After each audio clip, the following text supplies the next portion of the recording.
You are listening to the Getting Lucky Mixed Martial Arts Podcast. I am your host, Lucky Robert Curtis. I am joined by English Thom. Hello. Hello. And I'm also joined by Marcus Mitchell. How's it going? I'm going to need a little bit more energy from you, Mitchell. What the hell is up? What is going on, guys? Sorry, I think we probably just blew out the speaker of everyone listening, or your headphones. That's okay. Let's just go on. We've got an event coming up this weekend. In fact, it's a little bit of a significant event because this is the very last Strikeforce event ever. Dun dun dun dun dun dun dun dun dun dun dun. They are marching a very slow march into oblivion. This card was actually supposed to be stacked as much as Strikeforce with its roster could be stacked. Rockhold was supposed to defend his title. Melendez was supposed to defend his title. They both tapped out due to injury, and now we're left with what we've got. Nice. I did want to do a really quick retrospective on Strikeforce and point out the very first Strikeforce card featuring my guy, Frank Shamrock. Did you guys remember that? Way back in the day? It was like one of the quickest fights ever, I remember. Knocking Caesar Gracie out? Yeah, if you get knocked out in 13 seconds or however fast it was, I think seconds. you should change your first name from Caesar. Yeah. To? Seizure with an S. There you go. Thank you. That was pretty quick on my feet. That's why I'm the host. And that was all the way back in March of 2006. Gung Lee was also on that original card. You might know him as the star of Dragon Eyes, or maybe you don't know him as that. The interesting thing about that card is that Strikeforce started out even having a lot of fights not go to decision. So they had 63 fights end before the third bell. So Strikeforce started out the way I guess that they're probably going to end, with a lot of finishes. Yeah. They've had like in that first event, for instance, and you'll see it here in the last event. They had guys like Clay Guida, Mike Kyle, Melendez, Ebersol, Nate Diaz, even Gung Lee, facing people you've never heard of. Like Gung Lee fought Mike Altman. Lots of finishes, but that's been the theme of Strikeforce from start to finish. Have one great fighter in each division, and then let him march through and chomp through a bunch of nobodies. Well, that's kind of been their MO. Even this card, It's a great guy versus nobody. You kind of set one guy up to win, and that's been what Strikeforce is good at, and that's why you like to watch their shows. Yeah, and if you can't be great, like the UFC or rich, be a sideshow. And it's worked. Well, I guess you can't really say it's worked. This is the last card, so... I think what's good to take into account as well is that what Strikeforce did to the regional California MMA circuit. I mean, it pretty much built up the fighters of both Caesar Gracie Jiu-Jitsu Academy and also American Kickboxing Academy, which are two huge camps that both now have fighters in the UFC. It just didn't know how to go onto the national scale, though. Yeah, there's that saying, I think Frank Shamrock said this, and I mentioned it in a previous podcast. There's a big difference between being a small, profitable promotion and being a big, profitable promotion. And when they went from small, San Jose, to big, that's where they lost their economy. Mm-hmm. Yeah. Their financial viability. Can we also talk about another thing? This event is being held in Oklahoma City, Oklahoma. I knew you'd have Well, that's all I know of the song. I knew you'd have a major rager for that. I am raging like crazy. In fact, I can't even stand up right now. Oklahoma is my home state.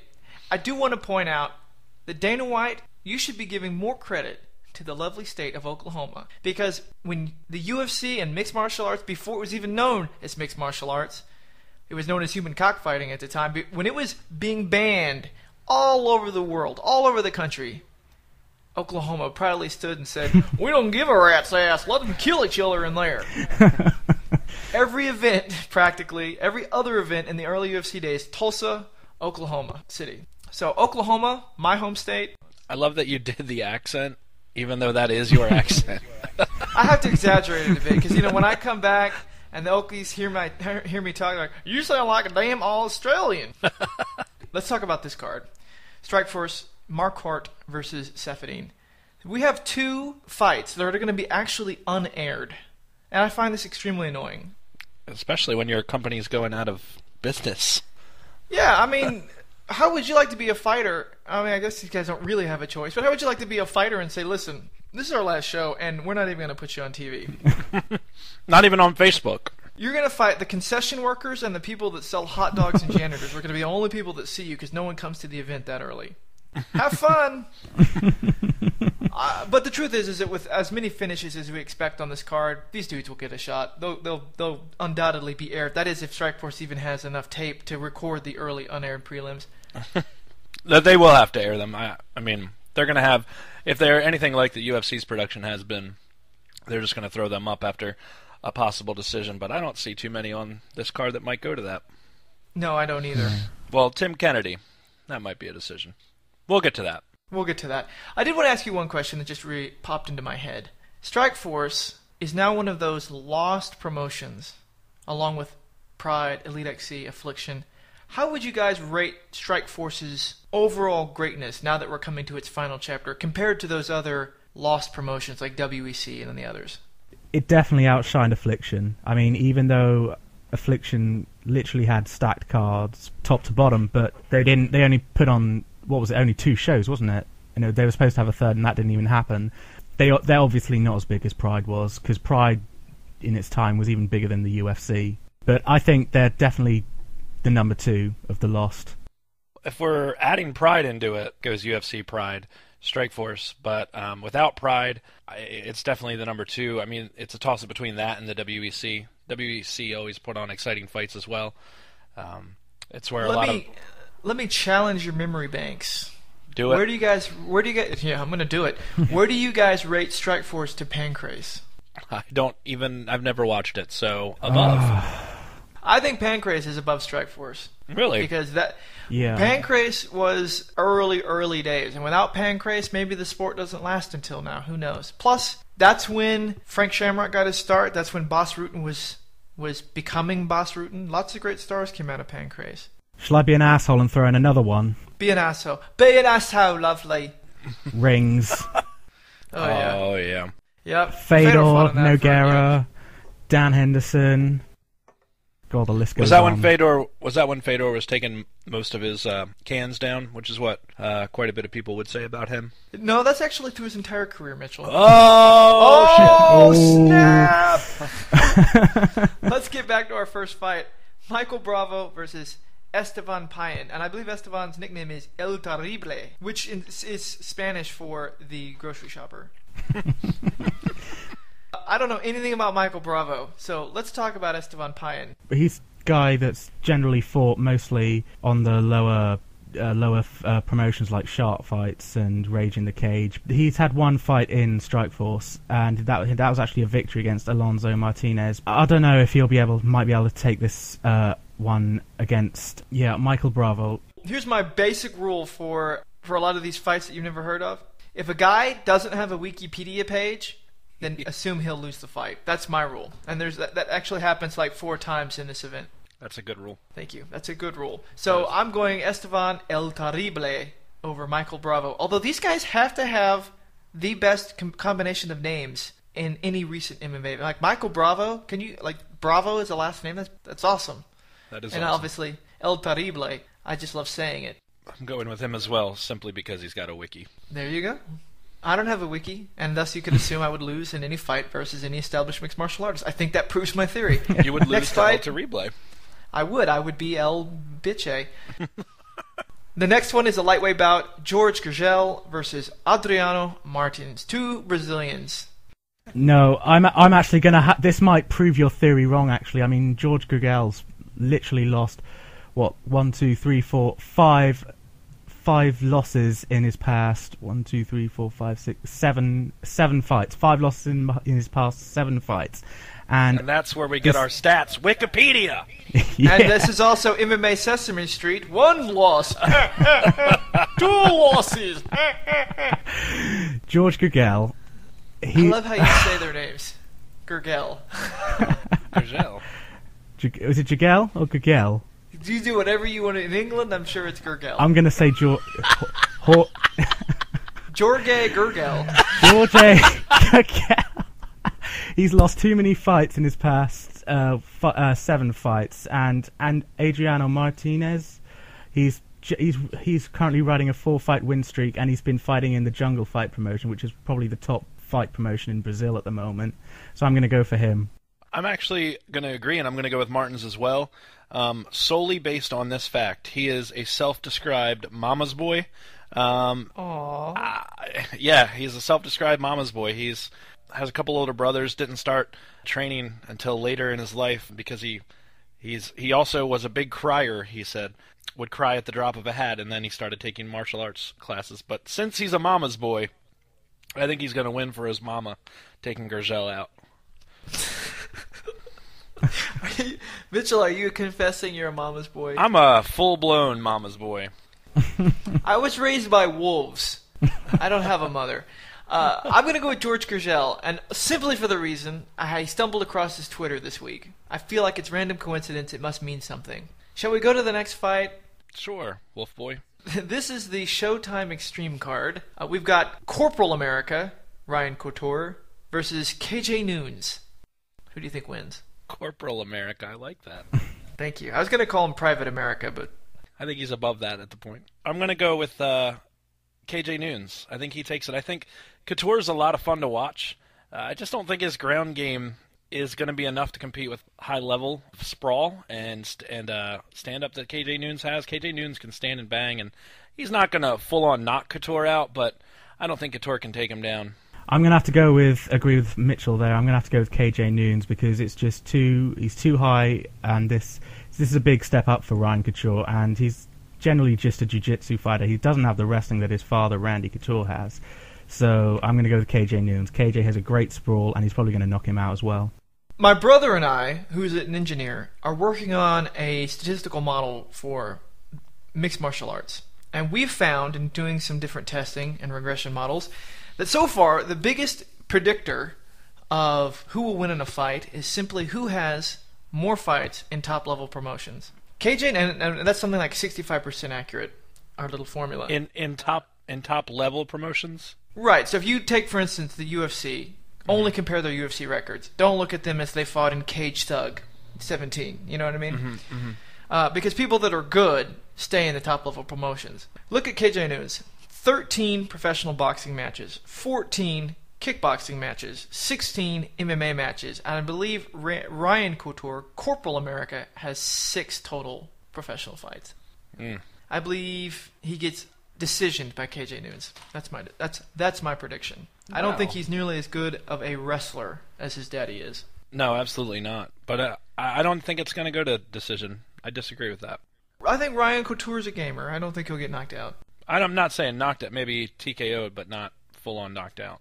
Speaking Corporal, shall we talk about Tim Kennedy? The perfect lead-in.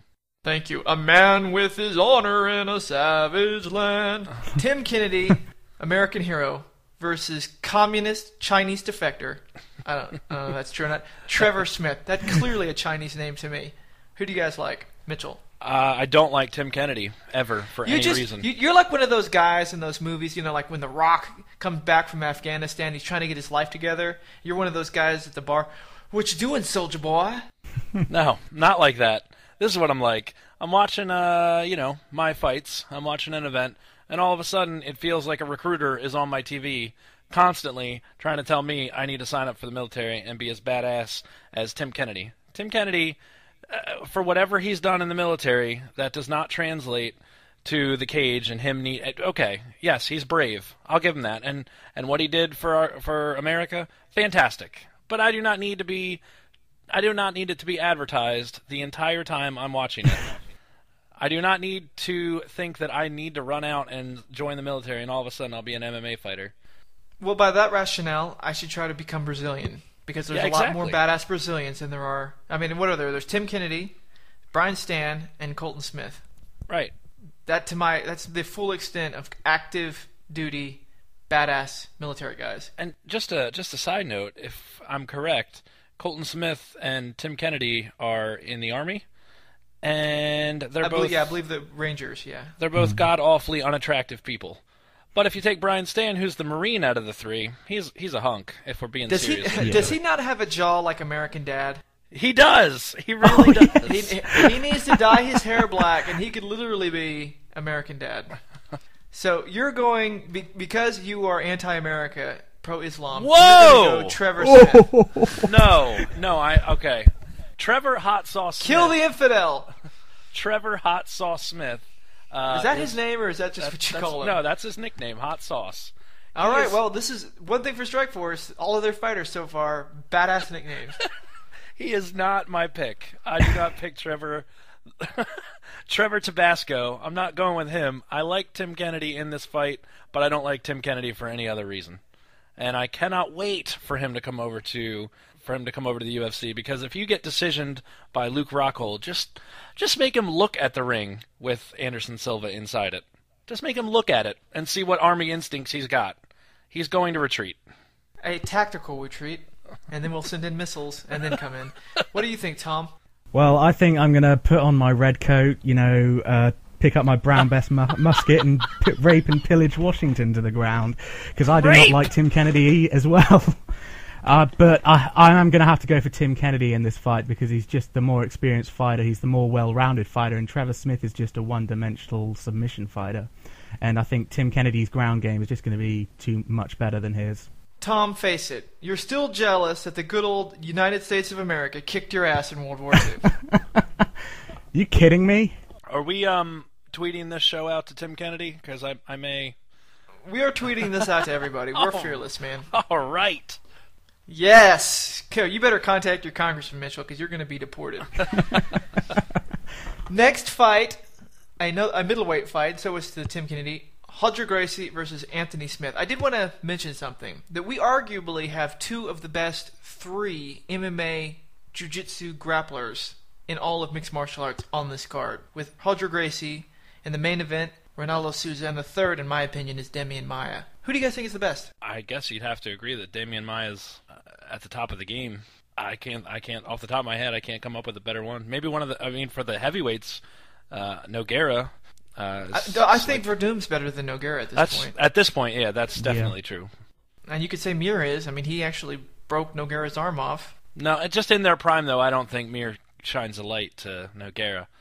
But at this point, we're not talking about primes. No, I know. We're talking about right now. Okay, yeah. What do you think, Thom? I think Roger Gracie's the best grappler. He's the bigger guy as well. He has the strength advantage. He's generally won most of the open weight tournaments he's been in as well. I want to throw my hat in the ring for Cody McKenzie. You know what? I'm sorry. I totally forgot about Cody. Conversation over. McKenzie team for the win. What about the Sass angle? God. What is it with you and Britain, man? Yeah, no love. You lost. The only thing to come out of Britain is Dan Hardy. And Brad Pickett. That's true. You know what? We need to have a tough event. The UK versus the Falklands. There. You happy? Let's bask in the glory of British military history. Back to the fight. Roger Gracie versus Anthony Smith. What do you think? I'm going to have to go with Roger Gracie on this one. I think he's generally improved a lot over the years, and I think him working at Black House has probably improved his game as well. I think I'm going to go for Roger Gracie submission in round 2. I just want to say that these two are gigantic middleweights, both at 6'4". I don't think you can bet against Roger Gracie though in this bout. I think he takes it. I would tend to agree with you, but if you just look at the last couple of fights from Roger Gracie, he got KO'd by Muhammad Lawal, the guy that you saw what he did to Gegard, and then he decisioned Keith Jardine. So I'm not convinced that I can't say Roger, it just sounds so weird. I don't believe that Roger Gracie is going to translate into MMA. I think, he doesn't have the hands to even put Keith Jardine's glass jaw down, and King Mo is not just a pushover. King Mo's got strength. Did you not hear the whole bit where I sang Oklahoma State song just a second ago? Yes, I know. But I'm a Muhammad Lawal fan. This is a guy who can take down and choke anybody. He took down Trevor Prangley, who is as game as it comes in the lower level classes, and he choked him out in the first round. I think Roger Gracie's ground game is slick enough to take somebody few people have ever heard of. Some guy that fought at Disorderly Conduct Fireworks.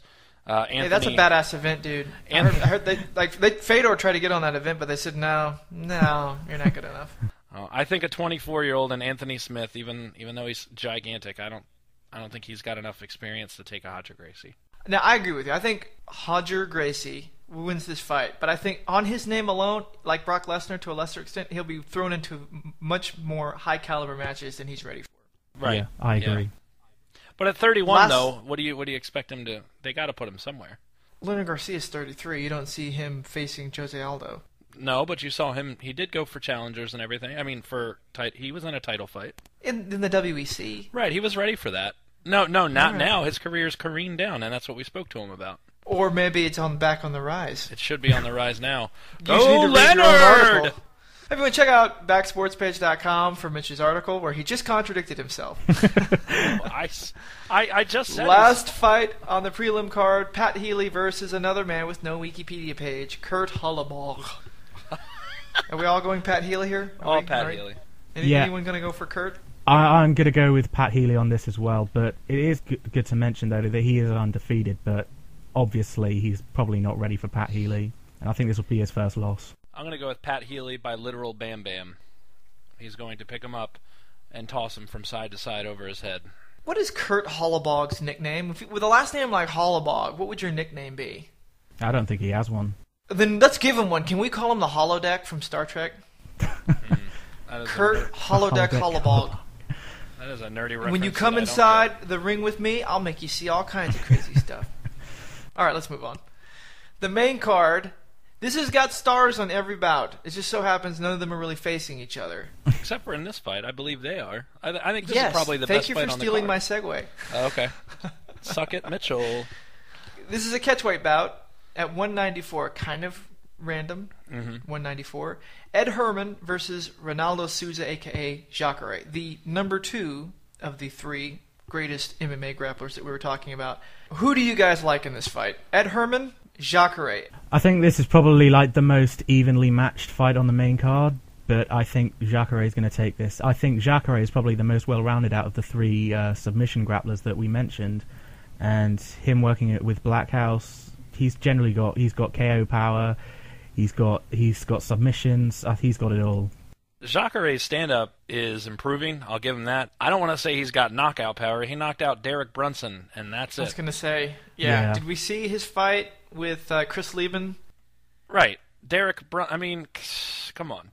Derek Brunson. So, in all honesty, it was a beautiful knockout, but it's still Derek Brunson. I don't think first of all, he's not going to have a shot at knocking out Ed Herman. He might. No, he's not going to knock him out. No, Ed Herman's got a hell of a chin. They're both, you can give the ground game hands down to Jacare, but I think Ed Herman's going to punish him. I think he's going to push him up against the fence. I think he's going to gas him. I think Jacare does have a smaller gas tank. I like Ed Herman in this fight. Ooh. Should we make this an on-air AV bet then, Mitchell? Ooh. I want revenge. Throwing some smackdown. You're still rocking the Ricky Gervais. You know what? Let's take it another level. How about you guys make a bet, and whoever loses has to sing the other person's national anthem on our next podcast. Not the whole thing. Maybe like the first 8 bars. I'll have to look it up. But yeah, I'm good. Just think, Oh Christmas Tree. You'll be fine. All right, you guys down for that? I'm down. I'm down. Tom, you have Jacare. Mitchell, you've got Ed Herman. I'm going to go Jacare as well, because if he does try to push him up and bully him against the cage, that's an easy way to fall into submissions. Yeah, but Ed, I agree with that. I agree with that assessment. But Ed Herman knows his way around the ground. I don't think he's going to be sucked into that. Ed Herman, not a good fighter name. No, but Short Fuse, that's his nickname. Now that's kind of a good. And he's a redhead. Right, that's so a good it makes nickname sense. for a there redhead. is, if I may say, there is a gaggle of good nicknames on this card. There are a murder of good nicknames. That's a crow. Shall we talk about the light heavyweight bout with one of your man crushes, Gegard Mousasi versus Mike Kyle? Whoa, I don't have a listen. No, I have a man crush. Oh, yes, you do. Oh, yes, you do. Go listen to our previous cage chat. Listen, you said, I think that the best prospect to come out of the Strikeforce is Gegard Mousasi. I do. The dream catcher. He is the dream. That's his nickname. But I think that. Did he catch you? Did he catch you?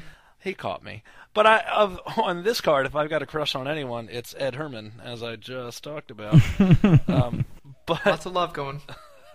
For this fight, yeah, it's just going to be a tremendous striking battle with Gegard Mousasi being the guy that knows how to strike, and Mike Kyle just being Mike Kyle, I guess, just the guy that's going to throw. He looks very similar to another celebrity, but I cannot put my hand on. I can't figure out who it is he looks like. Mike Kyle. I think Mike Kyle looks like a non-retarded Gilbert Eiffel. Yeah. Yes, that's it. Take Yes. off all the stupid prison tattoos and take away the pig nose, and then you got Mike Kyle. I was thinking Overeem's older brother, like a smaller version of Overeem's brother, but no. Valentine? Yeah, but you're right. But anyway, it's just going to be a great striking battle. It's going to be fun to watch Mousasi, who's emotionless, just viciously knock Mike Kyle out. That's the way I see this fight happening. No emotion on Mousasi's face when he's picking apart his opponents. I love Mousasi because this guy is 27, and if you throw in his kickboxing, boxing, and MMA record, he's got almost 50 fights. Mm-hmm. This guy's crazy. What do you think, Thom? I love him as well, and I really hope he makes an impact in this fight just so that he can get a UFC contract, because I would love to see a fight between him and Shogun, and I think Gegard Mousasi is going to put on a show. This is like your vision quest. You've been talking about this for like the last 8 shows. Mousasi versus Shogun. Listen, if Dana White doesn't sign him, regardless of the outcome of this, Dana White is dumb. Dana White is dumb.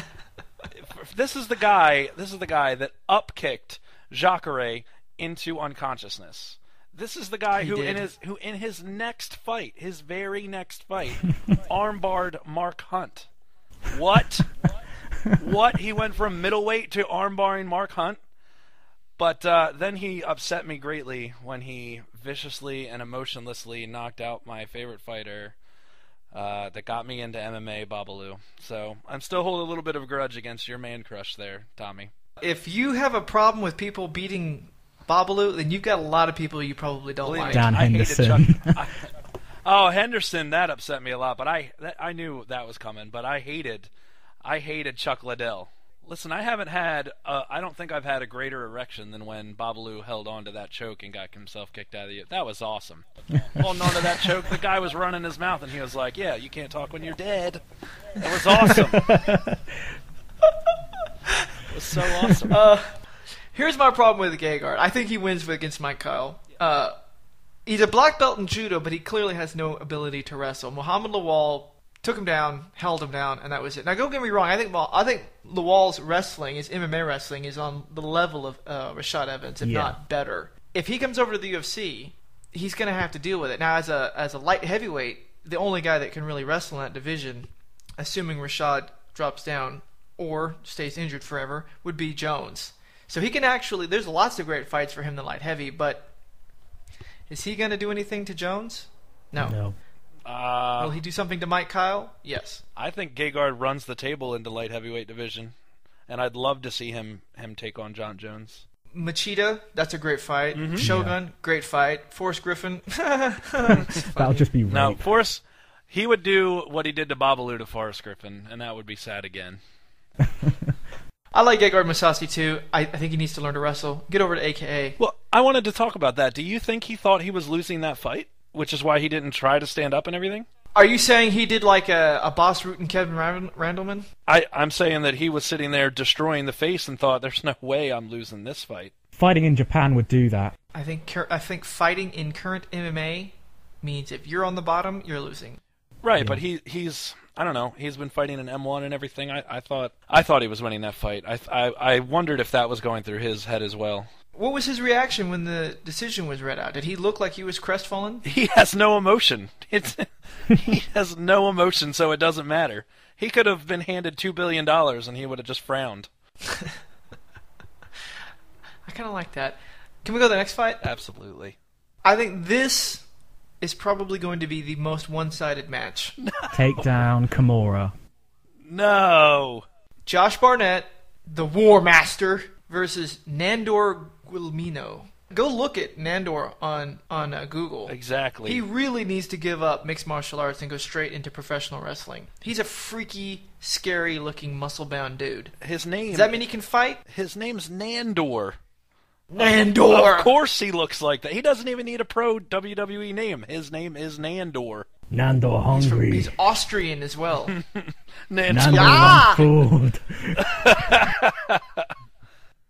He's nicknamed the Hun as well. He is literally a barbarian. Yeah. Yeah, the Hun. That's kind of good. He's more of a barbarian than Tim. Get out of MMA. Get yourself some fur boots and a battle axe and march into the ring and take on like Hacksaw Jim Duggan. It would work.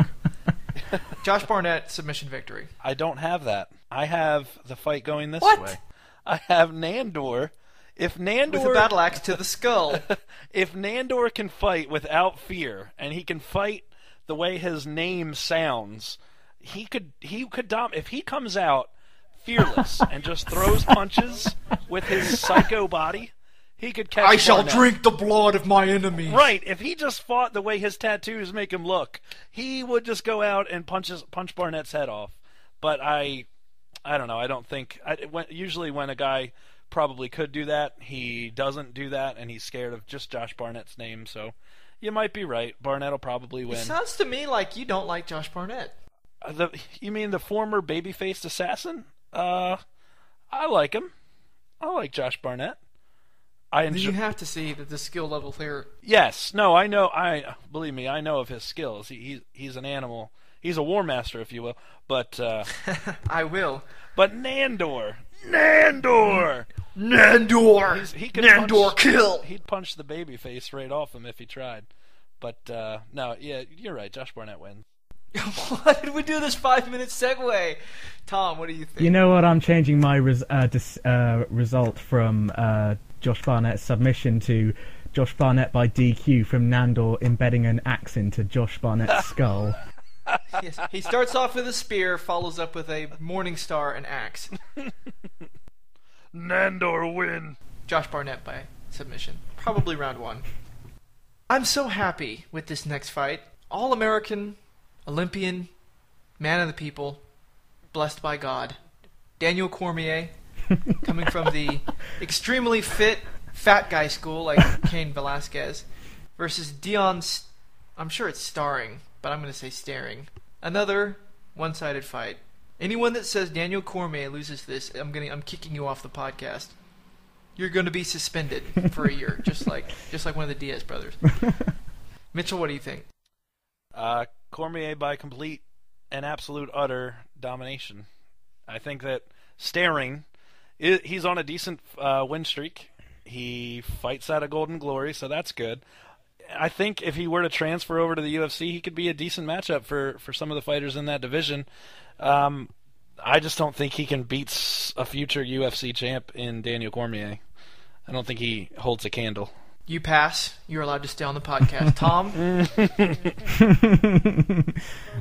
Please approach the bench. Uh-oh. Daniel Cormier.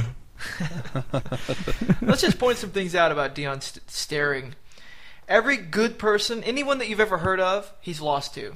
So, for instance, he's lost twice to Darian Grabowski, lost to Big Nog, lost to Dennis Stolnik. He did fight and beat Akira Kurosani. Now, some of you guys might remember him from The Ultimate Fighter, the Swedish guy with the fedora.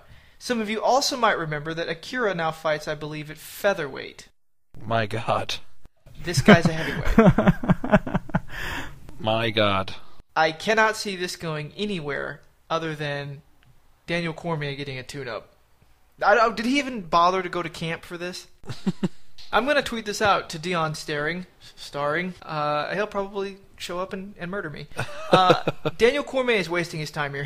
I think he should have been brought over as soon as possible. Get on a treadmill, cut down to 205, and give us the only fight that will actually give John Jones a challenge. Oh, you don't think Hendo, huh? No. Wow. Not at all. No. But with that being said, let's talk about the big, massive, awesome, titanic conclusion to this main card on Showtime. I don't know if I've ever seen anything this monumentous. This is like Fedor Nogueira. Champion Nate Marquardt versus Tarik Saffiedine. You have a guy in Nate Marquardt. I feel like we should have a clash of cymbals right after I said that. You have a guy in... Well, you can edit that in. But you have a guy in Nate Marquardt who's fought one time at Strikeforce, and that was to win the belt. And here he is headlining their farewell show, which I think... I mean, that in itself kind of spells a lot of the last year and a half or so of where Strikeforce has been going. So I think that's just a sign, but I think it is sad that this is their main event. This is their big thing. I think throw Frank Shamrock back in the ring. See if his braces can take a beating for a little bit. You leave Frank Shamrock alone. What do you think, Thom? I'm going to have to use MMA math here. Tarik Safadine lost to Tyrone Woodley, and Nate Marquardt dominated Tyrone Woodley. Can only give it to Nate Marquardt here. Yeah, you're right, Mitchell. Marquardt's only fight in Strikeforce was to win the title, but he didn't even beat a champion. He fought Tyrone Woodley, like you said, Thom, for a vacant welterweight championship. Yeah. Right. I do feel in some way that Marquardt being brought back to Strikeforce at Zuffa Company was a little bit of an olive branch from Dana White. I believe Marquardt will show up in the UFC after he destroys. I think he will. I think he has to come back. And touching on his steroid thing, take a look at if you can Google Ben Folk's work. He did an interesting. It was a 5-part piece leading up to that whole steroid scandal with Nate Marquardt, but it's a really good read, and it kind of explains it from not only Marquardt's position, but it explains it from his coaches as well, because there was a big feud there with his coaches when he was going through that. But my opinion on the fight, I think Safadine's a decision fighter with a decent ground game. Marquardt has shown what he can do against a decision fighter when he destroyed Woodley, like we've been talking about, but he has been laid on by Okami and Chael Sonnen more than your normal fighter, more than your average guy. So he is suspect to being hugged into the canvas for 25 minutes, I suppose. But I still see Nate Marquardt winning this. But let's face it. I mean, when you're throwing out Okami and Sonnen, those are world-class huggers. They are super huggers. They are super huggers. Tarik Safadine, not a level of that hugging. No. Check this out. He's beaten in the UFC Dan Miller, grappler, Toquinho, grappler, Demian Maia, grappler, Dean Lister, grappler. That's a pretty big little run-through list. Now, don't get me wrong, he didn't submit any of them. Yeah. I think he's gotten a little bit of an unfair shake with the whole steroid thing. I think he's definitely UFC caliber. I think so as well. But I think, and this is the most important thing we can take from this entire main event, is that Safadine's nickname is the Sponge. Oh, yeah. He's clearly going to take it to a new level with hugging. So the Sponge, that's a terrible name. It just implies that you can absorb damage. Like, I'm absorbing stuff. I'm a sponge. No, he absorbs the other guy's sweat on his chest and his chest hair from the hugging that he... That's even worse than what I was saying. Well, listen, which nickname's worse? The Sponge or the Great? Nate the Great. No, it's clearly the Sponge. Nate the Great is lame. How about... But it's not... How about the Sponge or Hot Sauce? The hot sauce kind of has some flavor to it. You know, it kind of reminds me of one of those And One. You know, there's actually a dude named Hot Sauce. Is there? It makes way more sense in basketball than it does in... It does. Because, you know, when you wrestle that guy, you kind of feel like his sweat's going to be like, you know, Ben Gay or something. Like it's going to like be icy hot on your skin. That's kind of weird. When you're... You know, if it's a choice, I would rather have Lucky as a wrestler name than the Sponge. So why don't I just loan Tarik Safadine my new MMA name, Outbreak Monkey. Tarik, you can be the Outbreak Monkey. Scratch the hell out of Nate Marquardt. Do your best. And then after you lose, go back to being the Sponge. But for the strike, you can't be the Sponge. No. It's terrible. You can't be the Sponge. You know what? I wanted to bring something up. I know fully what it now feels like to be a mixed martial artist. Is that right? Yes, I do. Last night, I went to go kiss my 2-year-old son on the top of his head. And right when I did it, he did one of those 2-year-old straight jump ups and smashed his head straight into my mouth. It cut my lip. My gums bled. My lip is swollen. Joe Lozon, suck it. You don't see me mailing it in. I am a badass. This isn't the first time it's happened. So, Nate Marquardt? Nate Marquardt. What fight are you most excited about seeing on this? Ed Herman, Jacare. I'm going to have to say Mousasi, Mike Kyle. Are you interested in the Mousasi and Mike Kyle fight because it's going to be a close fight, or because you're going to get to see Mousasi just full-on dominate somebody? And it's been a while since you've gotten to see that. I do like to see fighters get dominated sometimes, and that's what Strikeforce is really good at as well. Completely mismatching a poke. Thom is into domination. Do you think that Marquardt comes in, if he retains the championship belt, he comes into the welterweight class of the UFC and gets a straight champion versus champion fight? Mark it down. It's happening. Yeah. He's coming for you, GSP. Do you think Trevor Smith goes into the cage and Tim Kennedy's nowhere to be seen, but that's because he's wearing chain link camouflage. He throws sniper punches. Yeah, he just throws a right hook and then goes back to the cage with his back and arms out. Nobody can see him. Tim Kennedy will ask for Apache gunship support during the fight. Can he fight in a ghillie suit? I think he absolutely should. Well, that's probably where we should end our show. Yeah, I think we're done. We're done. I don't know if we'll ever have another show after this one. We're going to end the show. I don't know how much of what we actually talked about is going to stay in the show, because we went all over the place. But I do want to say thank you to our listeners. We got a lot of stuff coming up.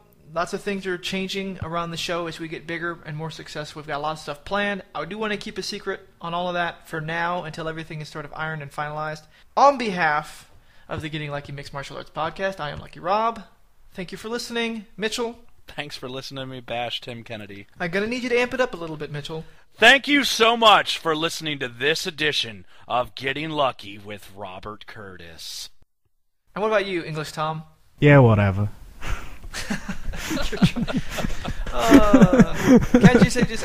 what you say hello when you come on. What do you say? Like, cheerio. Oh, say cheerio. That'll be your thing. You say cheerio. No.